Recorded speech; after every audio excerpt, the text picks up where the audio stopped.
Film dimulai ketika seorang gadis berlari ketakutan di tengah gelapnya malam.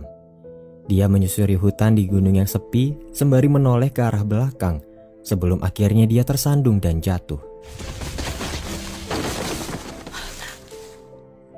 Dengan wajah penuh luka dan tubuh yang lemas tak berdaya, gadis itu meminta tolong sebelum akhirnya bertanya sendiri, adakah seseorang di sana?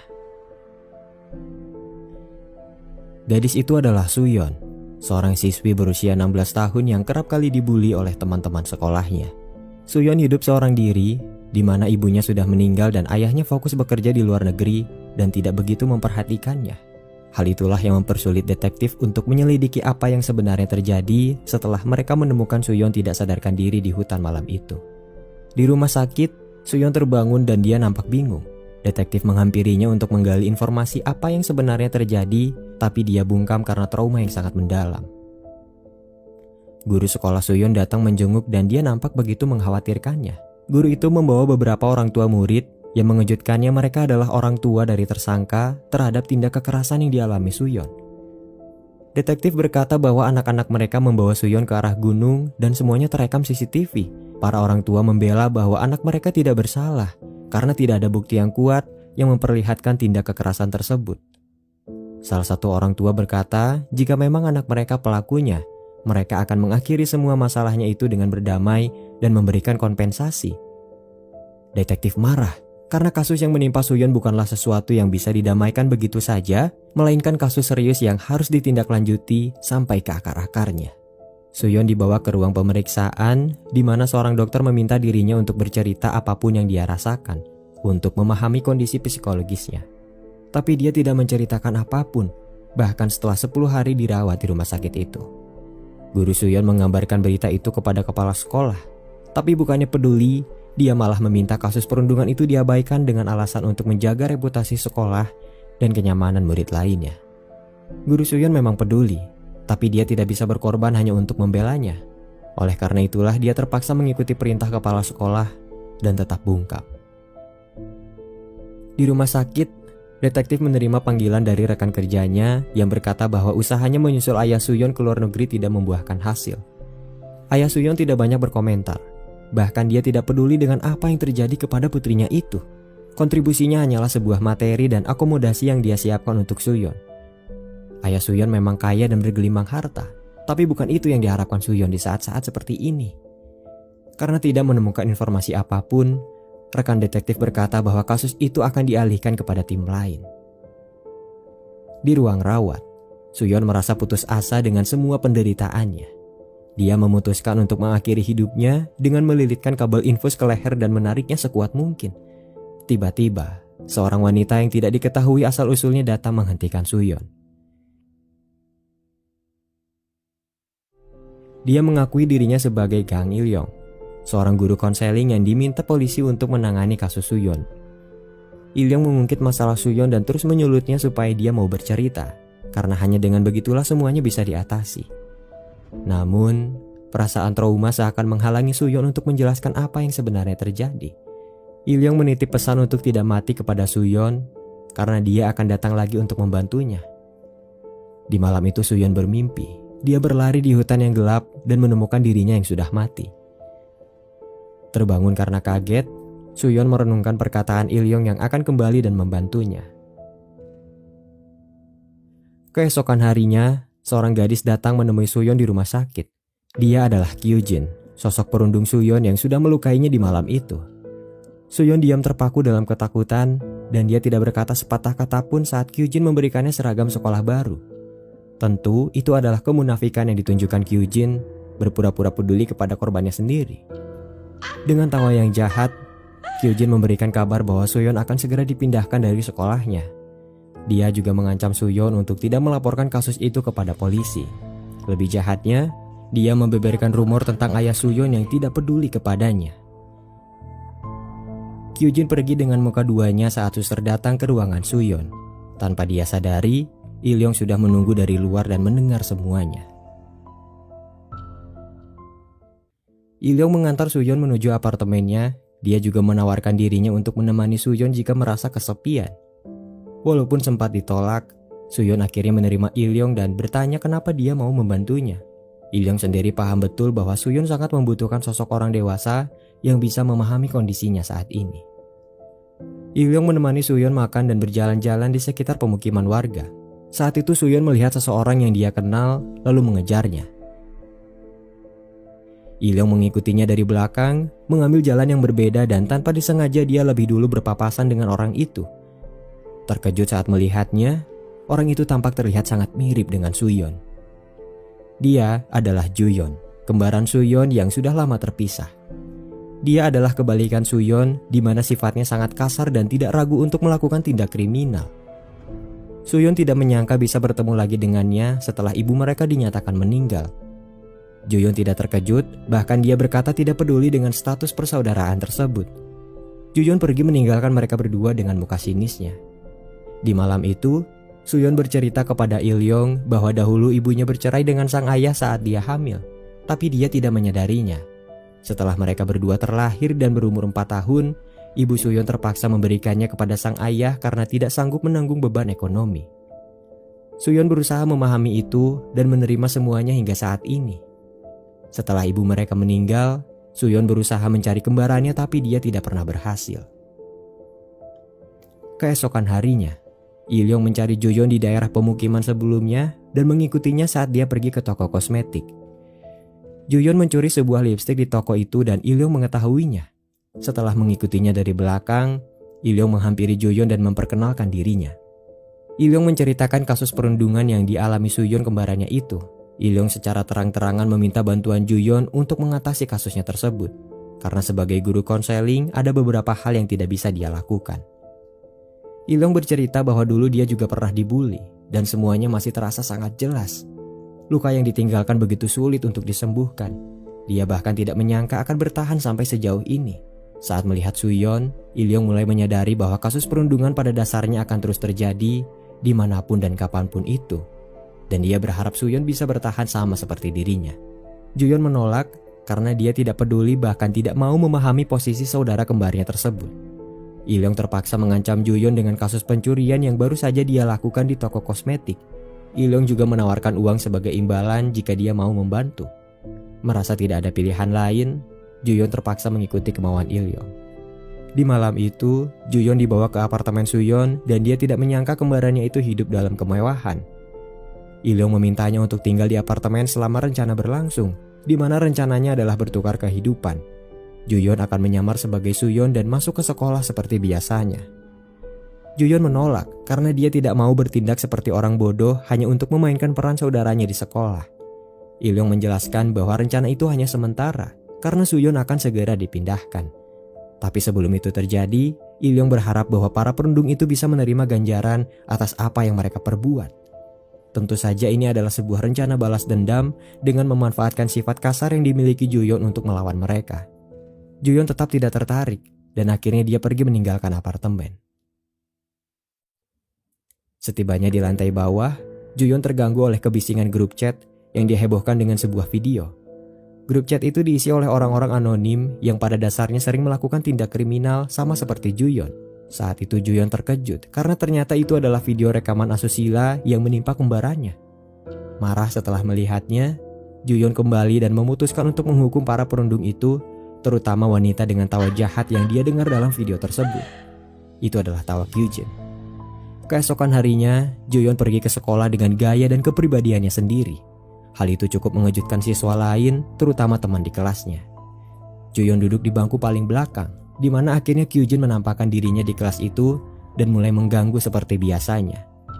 Ketika Kyujin mengeluarkan tawa jahatnya, Juyon menyadari itu dan dia menunjukkan video sebelumnya untuk memastikan. Terkejut karena video itu ada padanya, Kyujin marah dan menentangnya, namun sayang, dia menghadapi orang yang berbeda saat itu. Juyon bangkit dan menampar Kyujin sekuat mungkin hingga terjatuh. Juyon menarik rambutnya dan menamparnya sekali lagi. Sembari tersenyum, Juyon mencekik Kyujin dan merekamnya saat dia meminta tolong. Teman-teman lainnya hanya diam tak berkutik karena terlalu takut dengan perubahan yang tidak terduga itu. Guru sekolah datang menghentikan keributan itu dan membawa mereka berdua ke ruangannya. Guru sekolah mempertanyakan perbuatan itu, di mana dia mengira Juyon adalah Suyon itu sendiri. Juyeon hanya tersenyum. Kemudian dia meminta Kyujin memikirkan kejadian tersebut dan merenungkannya. Jika tidak, dia akan membalasnya lebih dari apa yang telah dia lakukan saat menyiksa Suyeon di gunung. Kyujin pergi meninggalkan ruangan, sementara Juyeon tetap ditahan. Juyeon menyadari bahwa guru itu menutupi kasus perundungan Suyeon berdasarkan perintah. Juyeon menjelaskan bahwa tindakannya itu tidak akan menyelesaikan masalah. Dia juga menegaskan bahwa sebagai korban, dalam arti Suyeon, bisa menentukan hidupnya sendiri seperti apa yang sedang dia lakukan saat ini, yaitu memberontak. Guru Suyeon mulai takut dengan perubahan sikap tersebut, di mana sejauh ini dia masih mengira bahwa itu adalah Suyeon. Sepulangnya ke apartemen, Juyeon memberikan rekamannya saat mencekik Kyujin di sekolah. Suyeon merasa sedih melihat video tersebut karena bukan itulah yang dia harapkan. Membalasnya dengan kekerasan menandakan bahwa itu tidak ada bedanya dengan para perundung. Il-yong mengetahui tindakan kekerasan itu dan dia tidak mempermasalahkannya. Tapi yang dia harapkan dari rencana itu adalah pengakuan maaf dari pelaku, karena mungkin hanya hal itulah yang bisa menyembuhkan Suyeon dari traumanya. Il-yong menegaskan kepada Juyeon untuk tidak bertindak terlalu jauh sampai Suyeon benar-benar dipindahkan dari sekolahnya. Keesokan harinya di sekolah, para perundung itu tidak lagi berani mengganggu Juyeon, bahkan ketika dia meledek mereka saat pulang sekolah. Di perjalanan, detektif melihat Juyeon dan menghampirinya karena mengira itu adalah Suyeon. Detektif menanyakan kabarnya. Juyeon masih memainkan perannya dan menjawab dengan tegas bahwa dia baik-baik saja. Detektif merasakan kejanggalan kenapa pihak sekolah tidak melaporkan kasus kekerasan yang menimpanya ke pihak kepolisian sebagaimana mestinya. Oleh karena itulah detektif menawarkan dirinya untuk berbicara langsung dengan kepala sekolah, tapi Juyeon menolaknya dan meminta detektif untuk melupakan kasus itu. Detektif memberikan kartu namanya kepada Juyeon dan berkata, hanya orang dewasalah yang bisa membantu mengatasi masalahnya itu. Di malam hari, Juyeon membawa barang-barang yang baru saja dia beli dari hasil usahanya mengikuti rencana Il-yong. Dia juga membelikan hadiah untuk Suyeon karena ternyata hari itu adalah hari ulang tahun mereka. Suyeon hanya bisa membalasnya dengan sebuah kue dan berkata bahwa dia tidak pernah merayakan ulang tahun sebelumnya. Walaupun tidak ada yang spesial, Suyeon cukup terhibur dengan perayaan sederhana itu. Suyeon bercerita bahwa dia sangat merindukan ibunya selama ini. Suyeon berkata bahwa dia merasa cemburu kepada Juyeon yang bisa tinggal bersama ibunya. Juyeon berusaha menunjukkan sisi baik dari takdir yang mengikat mereka. Juyeon memang bisa tinggal bersama sang ibu, tapi mereka hidup dalam kemiskinan. Suyeon bisa tinggal di rumah mewah dan segala kebutuhannya tercukupi. Hal itu patut untuk disyukuri walaupun sang ayah tidak pernah ada untuknya. Suyeon mengumpat untuk pertama kalinya karena merasa semua ada benarnya juga. Juyeon tertawa lepas karena itu terlihat aneh bagi Suyeon. Di malam itu, Suyeon pergi ke taman di mana Il-yong datang menghampirinya. Suyeon bertanya apakah dia bisa menemui ibunya jika sudah mati. Dia juga mempertanyakan apa alasan para perundung menyakitinya selama ini. Il-yong menegaskan bahwa kasus perundungan itu tidak bisa dibenarkan apapun alasannya. Suyeon berharap bisa menerima permintaan maaf dari mereka dan menjadi orang dewasa yang baik seperti Il-yong. Keesokan paginya, Suyeon pergi sekolah seorang diri meninggalkan Juyeon yang masih tertidur. Di hari itu dia melihat guru sekolahnya berlari ke arah ruang kepala sekolah dengan panik. Suyeon mendengar percakapan mereka dari luar, di mana ternyata ibu Kyujin lah yang meminta kepala sekolah untuk menutupi kasus perundungan itu. Dia takut jika putrinya benar-benar terlibat ke dalam kasus tersebut. Ibu Kyujin nampak berpengaruh karena kepala sekolah begitu menghormatinya. Oleh karena itulah, kepala sekolah memutuskan untuk memindahkan Suyeon, alih-alih mengusut kasusnya hingga tuntas. Suyeon terkejut mendengar hal itu dan dia berlari ke toilet dengan takut. Kyujin yang melihatnya dalam kondisi seperti itu mulai berani kembali untuk menyakitinya. Sepulangnya ke apartemen, Suyeon dengan penampilannya yang berantakan pingsan. Il-yong panik dan segera membantunya. Menyadari itu adalah perbuatan Kyujin, Juyeon marah dan pergi dari apartemen itu untuk membalasnya lagi. Juyeon mengancam Kyujin dengan video rekaman sebelumnya dan dia meminta Kyujin datang ke gunung yang sama, tempat di mana dia menyiksa Suyeon di malam itu. Jika tidak, dia akan mengekspos video itu kepada guru, polisi, dan juga media. Kyujin tidak punya pilihan lain dan dia datang ke gunung itu seorang diri. Juyeon menyambutnya dengan pukulan keras lalu mengikatnya saat dia tidak sadarkan diri. Juyeon merekam beberapa video yang sangat sensitif dari Kyujin untuk disebarkan ke grup kelas. Tidak sampai di situ, Juyeon menakutinya dengan sebuah air di mana Kyujin menyangka itu adalah air keras. Juyeon tertawa puas, tapi itu masih belum cukup. Kali ini dia menyiapkan air keras sungguhan yang sudah siap membakar kulit Kyujin bahkan jika hanya setetes saja. Sekali lagi Juyeon menegaskan bahwa Kyujin harus merenungkan perbuatannya selama ini. Juyeon memberi Kyujin kesempatan untuk berlari di mana dia akan mengejarnya. Jika berhasil lari dari kejarannya itu, Juyeon berjanji akan menghapus semua video sensitifnya dan melupakan semuanya seolah tidak pernah terjadi apa-apa. Di tengah gelapnya malam, Kyujin berlari ketakutan dan dia terjatuh sama seperti yang dialami Suyeon di malam itu. Juyeon mengejarnya, di mana Suyeon juga datang ke tempat itu sesuai instruksi yang diberikan. Dengan hati lembutnya, Suyeon memohon kepada kembarannya itu untuk menghentikan perbuatannya. Suyeon berusaha menolong Kyujin karena bukan itu yang dia harapkan selama ini. Juyeon menghalanginya, mengingat Kyujin juga pernah melakukan hal yang sama kepadanya. Juyeon menjelaskan bahwa dia dan Suyeon adalah saudara kembar ketika Kyujin mulai bingung dengan situasinya. Ilyong datang ke tempat itu di mana dia mulai marah dan meminta Juyeon untuk menghentikan tindakan berlebihannya. Ilyong menelpon polisi dengan identitas lain dan berkata bahwa ada kecelakaan di gunung malam itu. Kyujin berhasil ditemukan dan dia dibawa ke rumah sakit dalam kondisi pingsan. Ibunya mengira bahwa itu adalah perbuatan Suyeon yang balas dendam dan melaporkannya kepada polisi. Detektif dan rekan kerja lainnya dibuat bingung karena Suyeon yang mereka tangkap berbeda dari sifat aslinya. Ketika Juyeon diinterogasi, Ilyong datang ke ruangan, tapi anehnya tidak ada satupun di antara detektif yang menyadari keberadaannya. Semua mata hanya tertuju kepada Juyeon dan memintanya untuk memberikan penjelasan terkait kasus tersebut. Namun karena tidak ada bukti dan penjelasan apapun, Juyeon terpaksa dibebaskan untuk sementara. Sosok Ilyong pergi di malam itu dan tidak pernah kembali. Juyeon keluar dari kantor polisi di mana orang tua Kyujin langsung menyerangnya. Ketika detektif memisahkan mereka berdua, ibu Kyujin bertanya kenapa Suyeon menyerang putrinya. Juyeon menampik dan berkata bahwa dia hanya mengajaknya pergi ke suatu tempat. Ketika detektif terus menyebutnya dengan nama Suyeon, Juyeon mulai marah dan mengakui penyamarannya. Dia berkata bahwa Suyeon yang mereka cari sebenarnya ada di rumah dan masih takut karena trauma. Juyeon yang sudah tersulut emosi berkata bahwa dia akan membunuh para perundung itu. Dia merasa kebal dengan hukum karena masih di bawah umur. Ketika ibu Kyujin bertanya siapa yang menyuruhnya, Juyeon menjawab bahwa guru konselinglah yang sudah merencanakan semuanya.